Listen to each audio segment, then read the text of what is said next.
नमस्कार, मैं रतन सेन भारती। आज हम बात करेंगे आपदा प्रबंधन विभाग की तरफ से जारी की गई एक नई एडवाइजरी के बारे में। बिहार में मौसम का मिजाज कब बदल जाए फिलहाल तो कुछ भी नहीं कहा जा सकता। प्रदेश में इन दिनों मौसम में अलग अलग स्थितियां उत्पन्न हो रही है। इधर बिहार राज्य आपदा प्रबंधन विभाग ने एक एडवाइजरी जारी कर दिया है, जिसमें उन्होंने बताया है कि आप घर में खाना कब बनाएं। उन्होंने साफ तौर पे कहा है कि सुबह 9 बजे से पहले और शाम को 6 बजे के बाद ही आप जो है खाना बनाएं।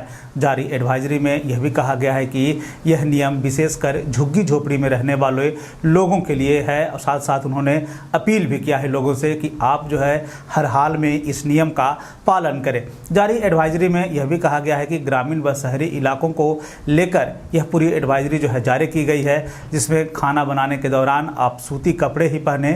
साथ ही साथ यह भी कहा गया है कि घर के पास मिट्टी या फिर बालू के साथ साथ 2-3 पानी का बाल्टी जो है वो अपने साथ रखें। इसकी भी जो है सलाह दी गई है लोगों को। साथ ही साथ जारी एडवाइजरी को लेकर यह भी कहा गया है कि जिनका घर फूस का है वे अपने घर की दीवार पर मिट्टी का लेप जो है ज़रूर लगवाएं। साथ ही साथ यह भी कहा गया है कि अगर आप गैस पे खाना बनाते हैं तो आप हमेशा रेगुलेटर को बंद रखें, यानी कि खाना बनाने के बाद जो है आप अपने रेगुलेटर को बंद कर दें। जारी एडवाइजरी में यह भी कहा गया है कि अगर रसोई गैस की गंध जो है आपको लग रही है, यानी आपको लगता है कि रसोई गैस का जो एलपीजी सिलेंडर है उसमें से गैस का रिसाव हो रहा है, तो आप बिजली के उपकरणों को तुरंत बंद कर दें, खिड़की दरवाज़ों को खोल दें। इस तरह की बात जो है उसमें कही गई है। साथ ही साथ यह भी कहा गया है कि पूजा पाठ हवन आदि का काम तेज व गर्म हवा चलने से पहले यानी कि सुबह में ही जो है आप इसको निपटा लें।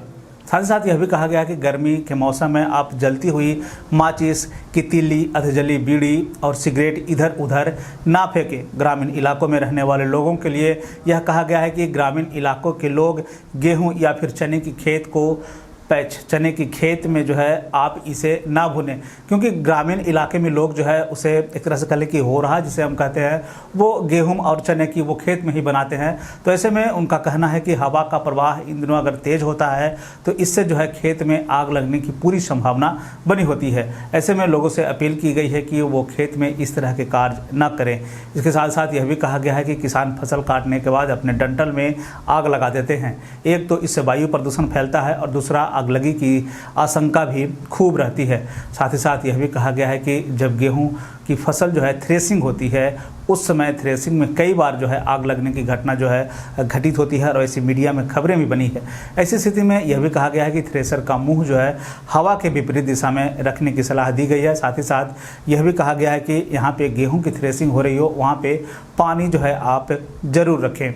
गर्मी के दिनों को लेकर एक और एडवाइजरी जारी की गई, जिसमें कहा गया है कि बिजली के तार को आपस में टकराने से आग लगने की संभावना बनी रहती है। ऐसे में कहा गया है कि पशुओं को जो है आग लगने से बचाने के लिए जो है जीआई या फिर करकट में रहने की, यानी कि करकट के मकानों में जो है जानवरों को रखने की सलाह दी गई है। बता दें कि इधर बिजली कंपनी के स्थानीय अधिकारियों को भी इसकी सूचना देने की कहा गया है कि आप जो है इस तरह के तार जहां पे है बिजली के उस पर जो है ध्यान दें, उसको ठीक करें गर्मी के दिनों में खास करके। साथ ही साथ यह भी कहा गया है कि अगलगी की सूचना मिलने पर फायर ब्रिगेड को अलर्ट मोड पर रखने की बात कही गई। साथ ही साथ गर्मी के समय में दमकल की गाड़ियों में हमेशा अलर्ट मोड पर रखने की बात कही गई। साथ ही साथ उसमें पानी भी रखने की बात कही गई है। लोगों को भी यह सलाह दिया गया है कि ट्रेन या फिर बस में अगर आप सफ़र करते हैं तो ज्वलनशील पदार्थों को लेकर ना चले। तो एक तरह से कह लें कि एडवाइजरी जो है एक तो अधिकारियों के लिए तो दी ही गई है, साथ ही साथ आम लोगों के लिए भी एडवाइजरी जारी की गई है आपदा प्रबंधन विभाग से।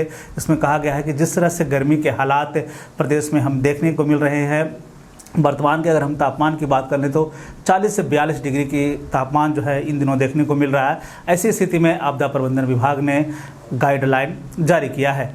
बिहार और बिहार से जुड़े हुए और भी ऐसे खबरों के लिए बने रहें हमारे चैनल के साथ। मुझे दीजिए इजाज़त। धन्यवाद।